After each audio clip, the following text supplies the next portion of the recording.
Kita mau nyebrang aja langsung nih. Nyebrang jangan dong. Susah. Nyebrang aja, nggak usah takut. Gue jago.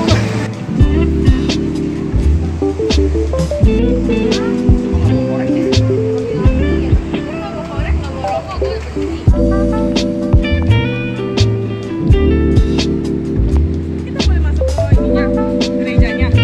Saya nggak tahu.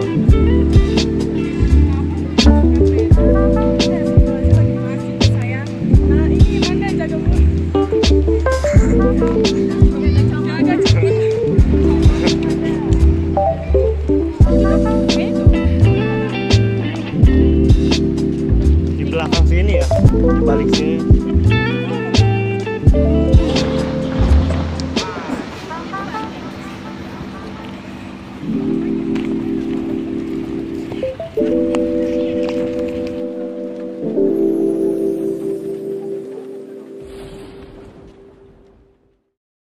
Assalamualaikum warahmatullahi wabarakatuh. Halo teman-teman semua. Halo, guys. Kami dari kelompok Sejarah Indonesia ingin ngevlog di Gereja Katedral Indonesia, tepatnya di museumnya. Kami bersama Andini, Nadira, Arul. dan Sarul, dan saya Nisrina. Mari kita mulai yuk vlognya. Ayo guys.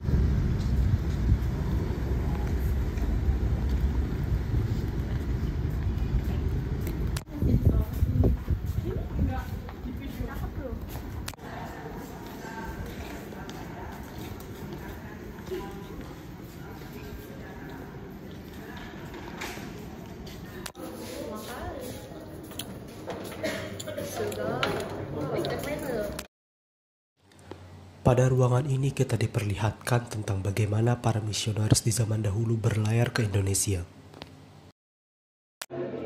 Tahun 1856 di bulan Februari, 7 suster atau biawati Muslim pionir dari Stittrat, Belanda tiba di Batavia dari pelabuhan Rotterdam menggunakan kapal Herman pada 20 September 1855 atas undangan Bapak Uskup M.G. Petrus Maria Franciscan. Mereka menempati rumah di Jalan Ir Juanda nomor 29, Tujuan kedatangan mereka untuk mendidik anak-anak putri dengan mendirikan sekolah SR Emanuela Osu. Salah seorang dari mereka meninggal 4 hari kemudian. Dan ini adalah kursi roda dari SR Emanuel Osu, bisa dilihat. Dan di sini ada koper misionis dulu, misionary suitcase. Pada masa kedatangan misionaris ke Nusantara dengan menggunakan kapal laut berlayar jauh dari daratan Eropa dengan membawa serta koper-koper yang berbentuk kotak dan terbuat dari besi. Dan ini adalah dari koper misionaris dulu. Dan selanjutnya ada sepeda dan Peter Jan Wesley SD. Zona umat bawah tanah. Ratusan tahun sebelumnya, gereja Katolik di Belanda diresmikan Vatikan. Umat Allah telah ada. Mereka hidup tanpa gembala. Mereka bukan saja orang asli Nusantara, tapi juga berbagai bangsa Asia dan Eropa datang ke Batavia dan daerah lainnya di Nusantara. Sejak 1602 dengan sukarela atau terpaksa sebagai tawanan pada periode awal VOC berkuasa, pendukung beragama Katolik dilarang beribadat dan melakukan aktivitas gerejanya secara terbuka.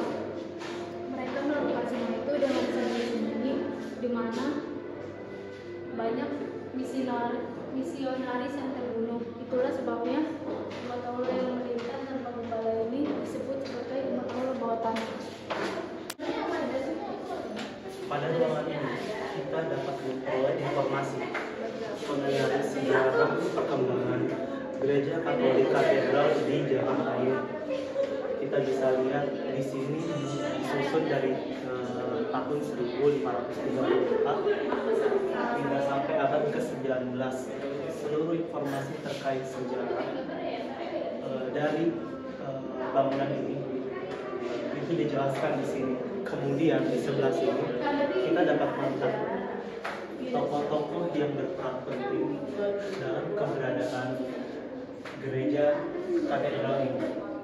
Lebih dalam lagi, pada lorong ini terdapat pembahasan mengenai para pemeluk agama Katolik semenjak abad ke-16 hingga sampai awal abad ke-20. Kita dapat diceritakan bagaimana sulitnya para pemeluk agama Katolik untuk bebas melakukan aktivitas peribadahannya di Indonesia pada saat kekuasaan Belanda, hingga akhirnya mereka berhasil mendirikan gereja katedral. Diresmikannya gereja Katolik di Nusantara oleh Vatikan ditandai dengan adanya Perpektur Apostolik Pavia pada tahun 1807 sampai dengan 1845.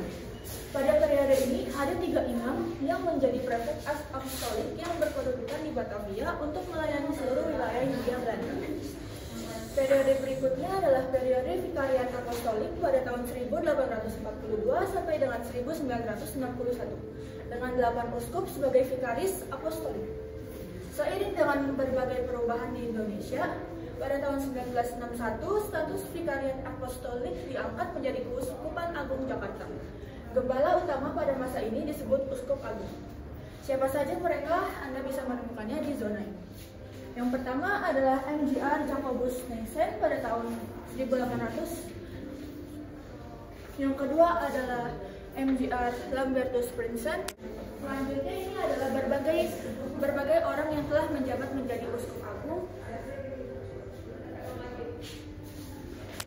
Nah, di sini ini merupakan ruang kita tentang awal mula gereja katedral atau awal mula adanya gereja katedral. Bangunan gereja katedral dimulai ketika Paus Pius ke-7 mengangkat Pastor Melisor sebagai prefek apostolik Hindia Belanda pada tahun 1807. Tahun 1810 perayaan Ekaristi pindah ke Gang Kenanga ke gereja Katolik. Pakaian yang layak untuk ibadah atau bekas kapel, pakaian yang telah dipakai lagi kembali gubernemen kepada umat Katolik. Nah, ini merupakan altar atau argumeni yang dipakai pada pra Penistin Vatikan II atau dapat juga digunakan pada misa Latin.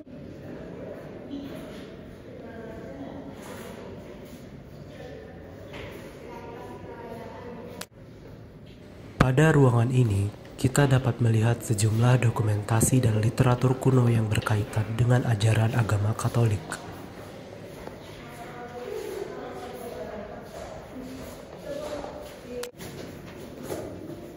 Di hadapan kita saat ini terdapat miniatur kompleks bangunan gereja katedral. Di sini kita dapat melihat bagaimana keseluruhan bangunan gereja katedral ini.